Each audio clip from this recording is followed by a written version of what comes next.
There's a man in Ohio. Let's call him David. David earns $72,000 a year.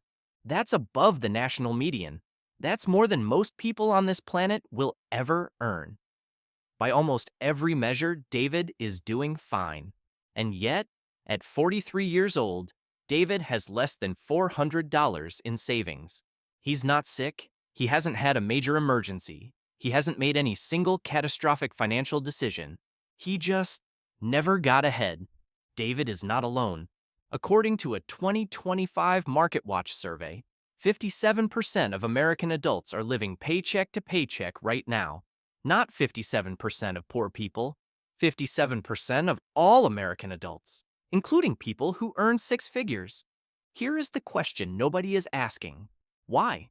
Why are so many people, educated people, hardworking people, people who know they should be saving, still stuck? The answer is not income. The answer is not the economy. The answer is not even bad luck. The answer is your brain. Specifically, 7 psychological traps that your brain runs on autopilot every single day without you ever knowing it. These aren't excuses, they're explanations, and more importantly, they're solvable. By the end of this video, you'll understand exactly which traps are running on you, why they exist, and the specific mental shift that shuts each one down. Stay until number 4, because number 4 is the one nobody talks about, and it's probably the one doing the most damage. First, a short explanation of why any of this happens at all. Your brain was not designed for the modern financial world. It was designed for a world where the biggest threat was a predator around the corner, where the smartest move was to consume resources now, because tomorrow was never guaranteed. That brain is still running inside you, and it is spectacularly bad at thinking about the future.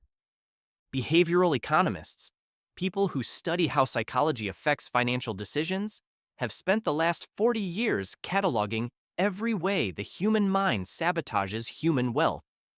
What they found is both fascinating and deeply uncomfortable, because the same mental shortcuts that kept our ancestors alive are the exact mechanisms keeping millions of people broke. These are the 7 traps. Let's go through every single one. Trap 1. Present bias. Imagine I offered you a choice. Option A, I'll give you $100 right now.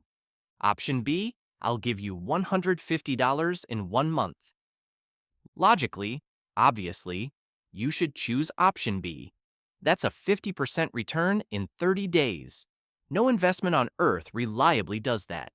But study after study shows that most people choose option A. Not because they're stupid, because of something called present bias. Present bias is the documented psychological tendency to overvalue things in the present and dramatically undervalue the same things in the future.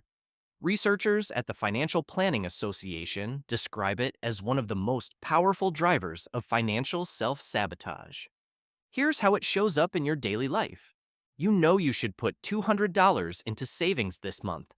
The future version of you, the one with financial security, the one who isn't stressed about bills, would desperately want you to do that.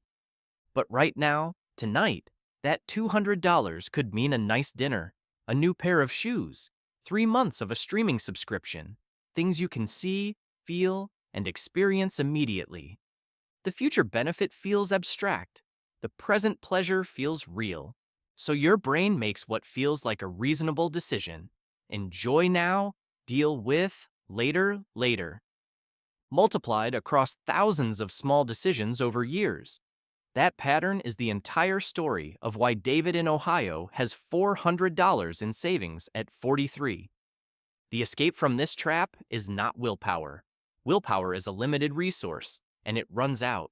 The escape is automation. When your savings move automatically before you ever see the money, before your brain even knows the money existed, present bias has nothing to work with. You can't spend what you never had access to. This is why every financial psychologist agrees on one thing: automate your savings before you automate anything else. Set it up once. Your future self will make the decision your present self never would. Trap 2. Lifestyle inflation. Let me tell you about something called the hedonic treadmill. In 1978, two psychologists, Philip Brickman and Donald Campbell, studied lottery winners and people who had suffered serious accidents. What they found stunned the scientific community. Within 1 year, both groups, the lottery winners and the accident victims, had returned to roughly the same level of happiness they had before their life-changing event. The lottery winners weren't significantly happier than they'd been before. The accident victims weren't significantly less happy. Because human beings adapt, rapidly and completely. The hedonic treadmill means this: no matter how much your standard of living improves, you quickly adjust to that new level and it becomes your new normal. The first time you stay in a 4-star hotel, it feels incredible. By the 5th time, it just feels like a hotel. Now apply that to money. You earn $40,000. You're comfortable at a certain lifestyle. You get a raise to $60,000. For about 3 months, things feel better. The financial pressure eases. You feel good. Then something shifts. Without any conscious decision, your spending rises to match your new income. New apartment, better car, nicer restaurants, upgraded phone, small luxuries that each feel completely reasonable. And within a year, you're just as financially stressed at $60,000 as you were at $40,000. But now you need $60,000 just to maintain the life you've built. A 2025 Beyond Finance survey found that 66% of Americans say there is unhealthy cultural pressure to buy things even when they can't afford them. And critically, this pressure intensifies the more money you make because the social circles around you upgrade alongside you. This is lifestyle inflation, and it is the reason that a huge number of people earning 6 figures are just as broke as people earning $30,000. The escape is what financial psychologists call pay yourself first and freeze your lifestyle. Every time your income increases, automate the entire raise into savings or investments before your lifestyle has the chance to adapt to it. Your brain never adjusts to money it never sees. If you get a $500 raise, put $400 directly into savings automatically. Live on the $100 increase. Your lifestyle barely notices. Your savings account notices enormously. Trap 3. Loss aversion. Nobel Prize winning psychologist Daniel Kahneman spent his career studying how humans make decisions. One of his most important discoveries was this: losses feel approximately twice as painful as equivalent gains feel good. Read that again. Losing $100 doesn't just feel bad. It feels roughly twice as bad as winning $100 feels good. This asymmetry is called loss aversion, and it is hardwired into every human brain. It evolved because in prehistoric environments, losses of food, of shelter, of safety were catastrophic. Gains were nice. Losses were survival threatening. So your brain learned to treat them differently. The problem is, in the modern financial world, this programming destroys wealth. Here's exactly how. When the stock market drops 15%, loss-averse thinking triggers panic. People sell, locking in real losses right before the recovery. Then they reinvest near the top, locking in overpayment. This pattern has been documented thousands of times and costs average investors an estimated 1.5% to 2% of returns every single year. Over 30 years of investing, that difference is the gap between a comfortable retirement and working until you physically can't. But loss aversion doesn't just affect investing. It's why people stay in bad financial situations, why they won't switch to a cheaper phone plan even though it would save them $600 a year, why they keep subscriptions they don't use, why they don't negotiate their salary. Because all of those things involve a perceived risk of loss, of comfort, of status, of the familiar, and the brain fights that with everything it has. The escape is reframing every financial decision away from what you might lose toward what you're currently losing by not acting. You're not risking $600 by changing your phone plan. You're currently losing $600 every year by staying. You're not risking the discomfort of negotiating. You're currently losing thousands of dollars every year by not doing it. Flip the loss. Suddenly, your brain is motivated by the right thing. Trap 4. The mental accounting illusion. This one is probably costing you more than all the others combined. Here's something that happens to millions of people every single April. They get a tax refund. Let's say it's $2,400. Now, that $2,400 is money they earned, money that was withheld from their paychecks throughout the year. It's not a gift. It's not a windfall. It's literally their own salary being returned to them.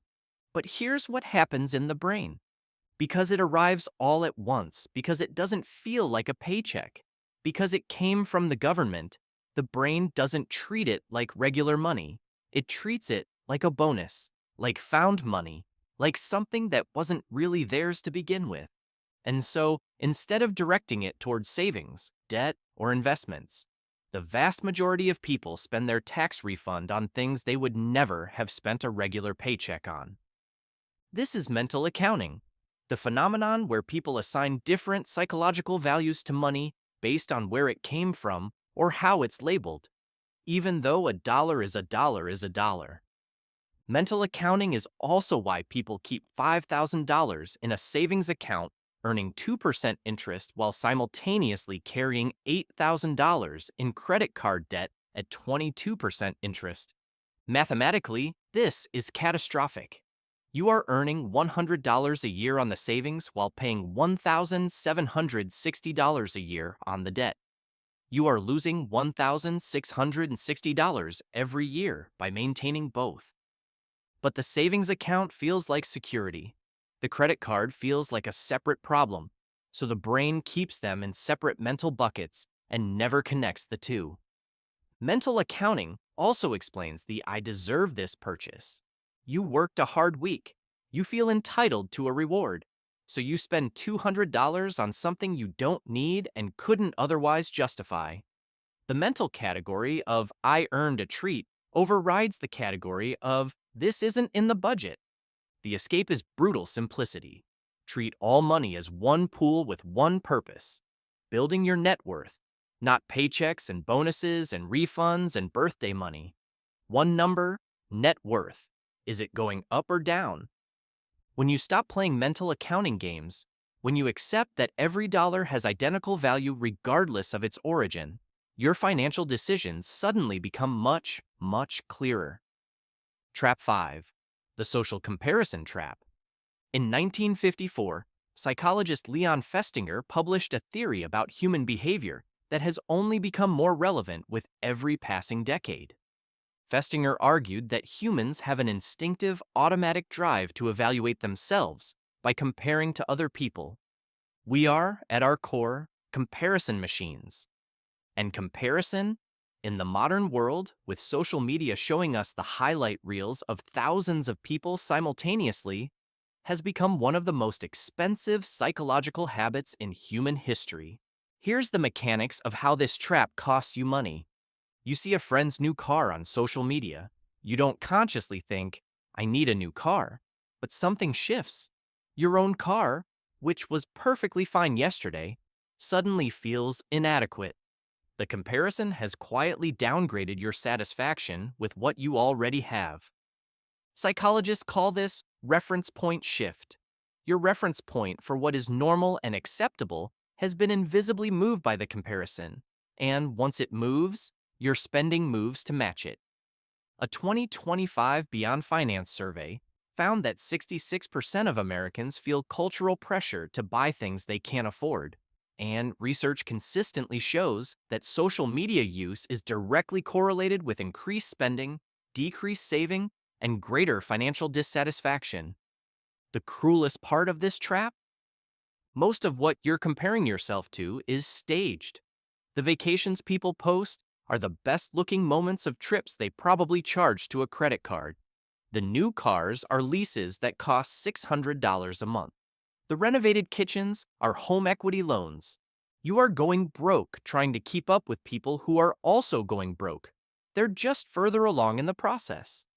The escape is brutally simple, but requires genuine discipline. Stop comparing horizontally to people around you. Start comparing vertically to your past self. Is your net worth higher than it was 6 months ago? Are you making better financial decisions than you were a year ago? Are you closer to your own goals? That is the only comparison that makes you richer. Every other comparison just makes you spend. Trap 6.